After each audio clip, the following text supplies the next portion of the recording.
Kawasaki aura tenu longtemps avant de s'engager dans l'univers des scooters. C'est maintenant chose faite avec le lancement du J300. Des 4 japonais, Kawasaki est le dernier à lancer son scooter et étonnamment, la marque ne commence pas par un 125 qui représente le gros du marché en France, ni par un maxi-scooter de forte cylindrée, mais par un scooter de moyenne cylindrée avec 300 cm3.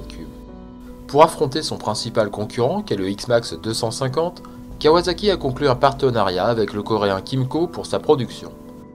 Ainsi, le Ding Street 300 s'est vu transformé en J300 par la baguette magique de la firme Dakashi.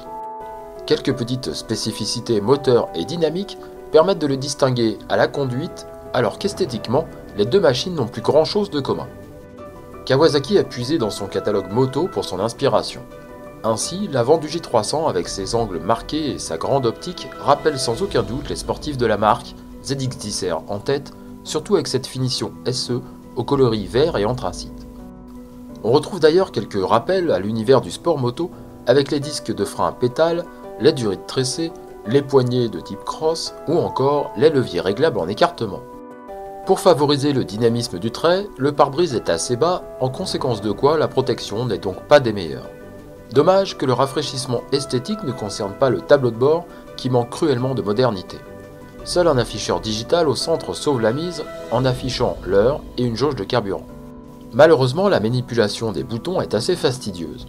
On remarque les parties couleur alu sur les flancs pour la touche sportive, juste au-dessus du plancher, où des échancrures permettent de poser les pieds à l'aplomb de la selle, à l'arrêt et donc de ne pas devoir trop écarter les jambes.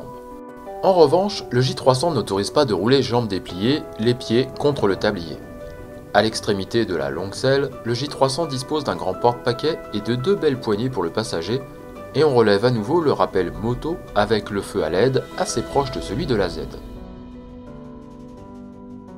En selle, le J300 met en avant une ergonomie qui reste semblable à celle du Ding Street, puisqu'on retrouve un guidon placé haut et une assise basse qui obligeront les plus grands à avoir les genoux hauts, donc les jambes bien pliées. À faible allure, sa maniabilité est agréable, même s'il engage pas mal dès qu'on le penche un peu, un ressenti sans doute dû au manque d'appui sur le guidon. À une allure plus enjouée, on apprécie le nouveau réglage de l'amortisseur qui permet un gain en confort remarqué. De façon globale, l'ergonomie et la prise en main du J300 sont très faciles, quel que soit son gabarit. L'autre point remarquable est son dynamisme. Même si extérieurement le moteur et le silencieux sont parfaitement identiques à ceux d'un Ding Street, Kawasaki a revu la cartographie de cette motorisation pour lui donner plus de peps. On note l'excellente réponse lorsqu'on s'élance et particulièrement lors des reprises dans le flux urbain. Le J300 se révèle assez vif pour ne pas toujours devoir trop solliciter le monocylindre, ce qui permet une conduite plus agréable et des économies de carburant. Le premier scooter proposé par Kawasaki se révèle donc convaincant à la conduite, même le freinage ABS à la fois progressif et puissant est rassurant. Il ne lui manque que le freinage couplé pour vraiment faire la différence sur ce point avec ses concurrents. Enfin, scooter oblige, on ne peut pas rendre ce J300 sans faire le tour de tous ses aspects pratiques. On a déjà relevé comme spécificité la découpe dans le plancher pour que le pilote puisse aisément poser ses pieds au sol. Pour sa part, le passager devra se contenter de repose-pieds escamotables mais caoutchoutés. Au chapitre de l'emport des bagages et de casque, le J300 n'est pas le meilleur de la catégorie, même si on note quelques belles petites attentions. Par exemple, le vide-poche à gauche comprend une prise 12 volts sur laquelle nous avions branché un GPS. Le couvercle semble un peu fragile. Autre astuce, le contacteur peut être fermé pour éviter que l'eau ne s'y loge. Même si le plancher n'est pas plat, le J300 a un accroche-sac toujours pratique dans le tablier. Ce qui n'accroche par contre pas très bien, c'est le porte-paquet qui n'offre que peu de prise au crochet détendeur.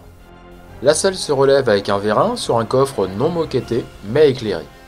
Il accueille sans souci un casque intégral mais un seul. Si on a 2 casques jet, ça ne rentre pas. Une sacoche d'ordinateur peut rentrer sur l'avant du coffre si elle n'est ni trop large ni trop épaisse. Au final, le premier scooter Kawasaki issu du partenariat avec Kymco fait bonne impression. En partant d'une base éprouvée, Kawasaki a ajouté à son J300 quelques arrangements pour améliorer sa conduite et le rendre plus dynamique, sans oublier le design qui le distingue nettement au premier coup d'œil.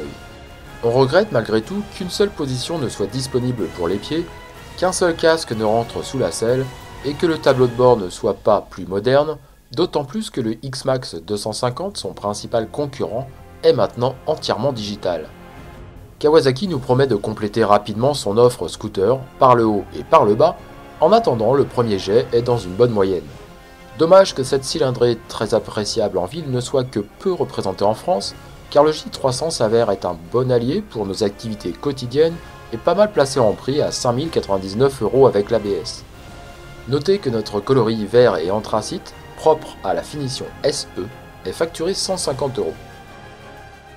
On peut hésiter avec le Yamaha X-Max 250 ABS à partir de 5499 € ou le Honda Forza 300 à partir de 5290 €. De notre côté, on aime bien le dynamisme des reprises, la présence d'une prise 12 volts toujours très pratique et le freinage efficace et facile.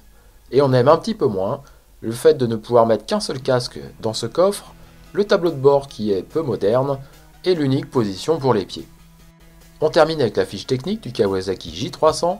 Il est disponible à 5099 € avec l'ABS, sa puissance est de 28 chevaux, son couple de 28,7 Nm, son frein avant comprend un disque de 260 mm avec un étrier 2 pistons, le frein arrière un disque de 240 mm et étonnamment également un étrier 2 pistons, le pneu avant est de 120/80 14 pouces, le pneu arrière est un 150/70 13 pouces, la hauteur de selle est à 775 mm, son poids est de 191 kg avec les pleins et le réservoir est de 13 litres.